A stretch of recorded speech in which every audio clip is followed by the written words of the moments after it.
इयत्ता 5वी. विषय मराठी. बंडूची इजार चित्रकथा.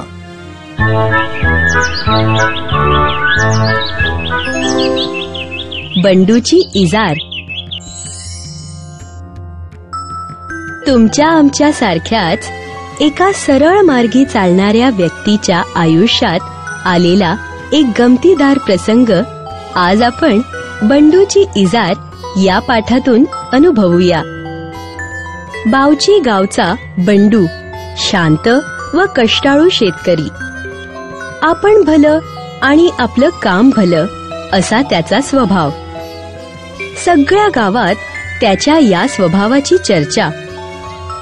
सकाळी लवकर शेतात जायचं, दिवसभरचं काम आटोपून संध्याकाळी घराकडे यायचं.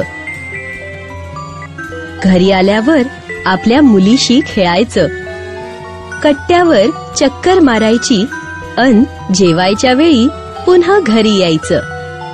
असा त्याचा दिनक्रम. सावळा रंग, शिडशिडीत अंगकाठी अन नाकासमोर चालणारा बंडू.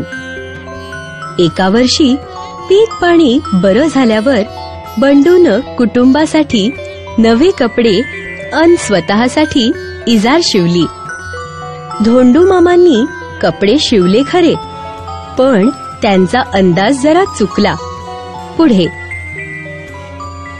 अरररर, इजार जरा लांब झालीय, चांगली 4 बोट लांब झालीय. आता पुन्हा धोंडू मामाकडे जायचं म्हणजे.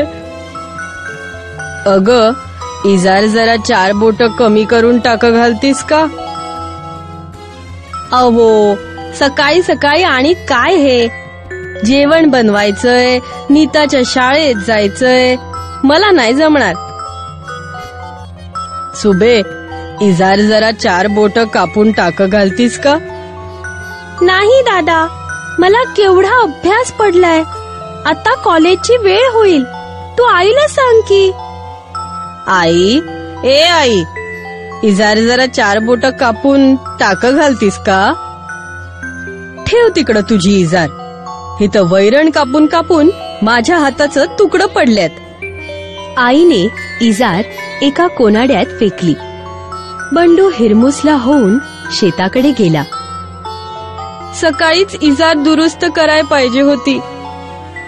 आपला भाऊ किती राबतो, कष्ट करून मला कॉलेजला पाठवतो.